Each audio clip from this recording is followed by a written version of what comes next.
Whoever keeps mailing me their body parts, please stop. The pen was heavy.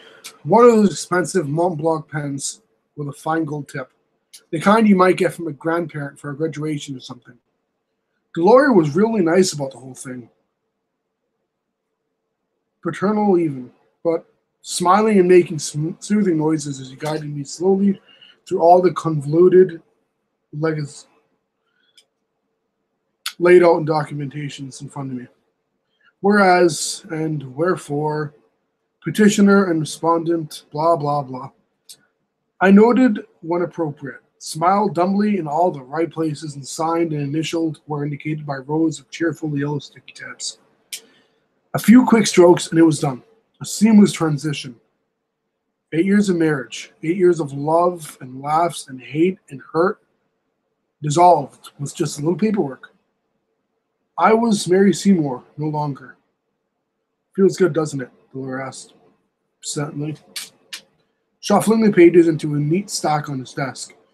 You walk in here with one person and get to leave as someone else. Someone completely new. I sobbed quietly in the elevator the whole way down. Whoever I was now, new or old, it didn't matter. Whoever I was. I'd already decided before those doors even opened into that smooth, empty lobby 2 floors down to kill myself when I got home. The first gift was waiting on the front stoop when I pulled up to the house that day. I could see it from my driveway. That unmistakable baby blue box topped over with a creamy white ribbon. That too familiar logo. Tiffany & Co. Stamped out in delicate, dark lettering across the lid. For Mary, with love. With the small envelope propped up beside the box. My first thought was my ex-husband. A late birthday gift or a forgotten Valentine, maybe. But Brian wasn't that guy. Not the sentimental type. And besides, he was too busy off being happy with what's her name anyway. Unlocking the door with one hand, and I scooped up the box in the other and shuffled inside. My plans to kill myself, the wine and pills waiting in the passenger seat of the car, temporarily forgotten. The box was heavier than it looked.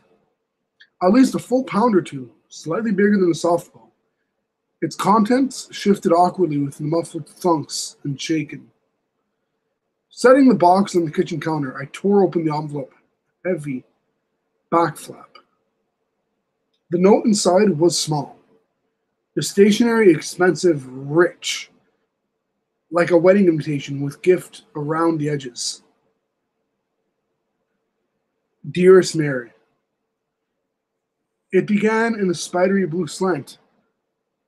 This living hand, now warm and capable of earnest grasping, would, if it were cold and in the icy silence of the tomb, so haunt the days and chill my dreaming nights, that then would wish thine own heart dry of blood, so in my veins red, life might stream again, and thou could be concise, calmed, see, here it is. I hold it towards you. Your secret admirer, XOXO.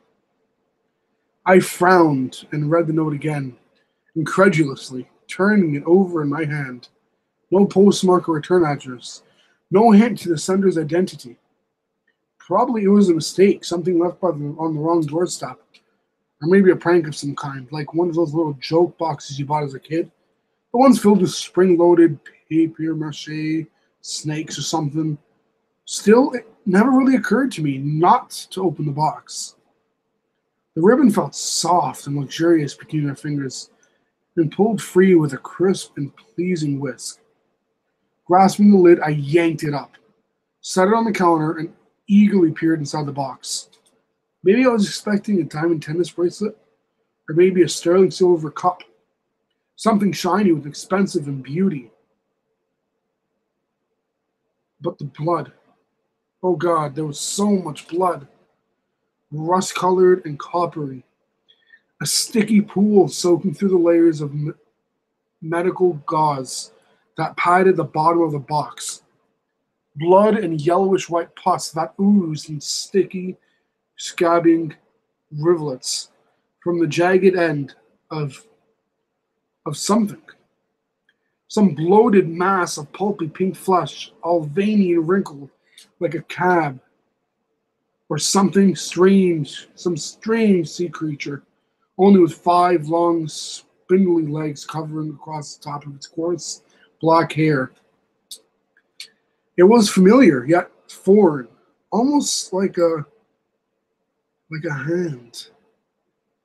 A fucking human hand. I started to scream. I called the police, of course. 4 waiting cop cars descended on my lawn, red blue lights strobing within 10 minutes of Warren, and swarmed the house with an anti-like efficiency. The lead officer's name was Judkins or Jenkins, maybe. He was pleasant enough, I suppose, with a tired face and a donut gut. How typical. He met me in the living room after securing the scene to make my statement and pepper me with questions. Any idea who's lefty we got here? No. Any enemies you know of? Somebody with a grudge against you or your husband? Ex, and no one that I know of. You haven't seen any suspicious types hanging around the neighborhood or anything? No. Where was your husband during all of this? Oh, God, you'd have to ask him. I have no clue. On and on, page after page of questions until he finally flipped his notebook closed and leaned back into the sofa with a deep sigh. Well, one thing we know, someone's a Keats fan.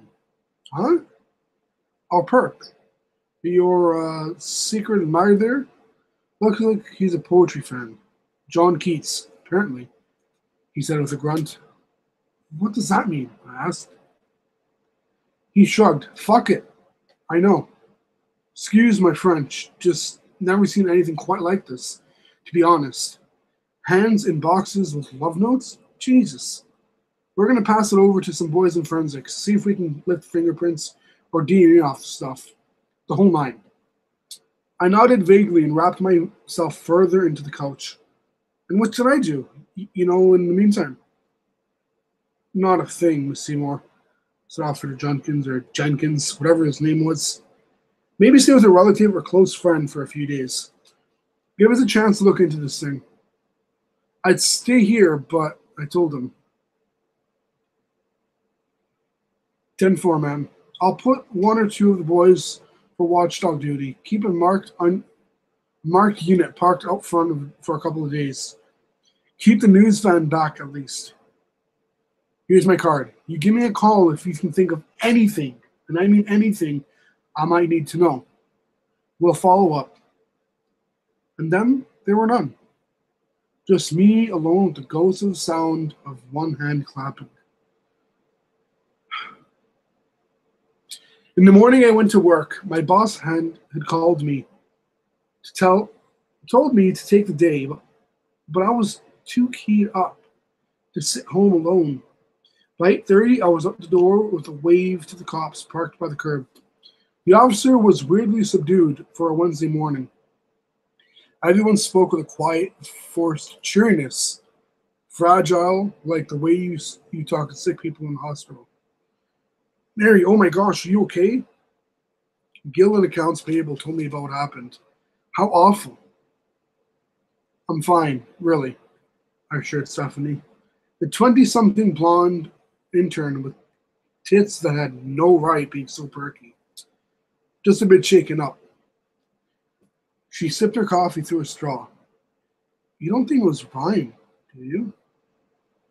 Divorce can bring out the worst in people. I sidestepped her politely. Hey, can you bring me the contract on the Llewellyn Davis account?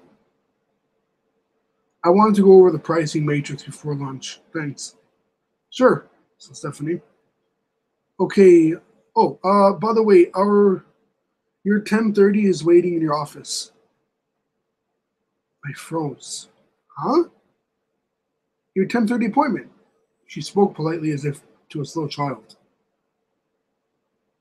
He was a little early, but said he didn't mind waiting, so I let him in, he said. But I was already hurrying off into the opposite direction looking for security. I didn't have any appointments scheduled for today. We called Henry, the former college linebacker who patrolled the halls and monitored the security cameras. He swaggered up to the closed door to my office, hand on his gun belt like I'd seen in the movies. Security! He rapped his knuckles against the door jamb. Open up, sir. We have reason to suspect you trespassing. Silence.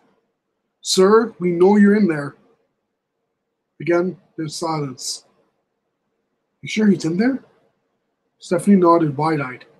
I showed him in maybe 50 minutes ago. The door swung open with a bang, and Henry rushed in.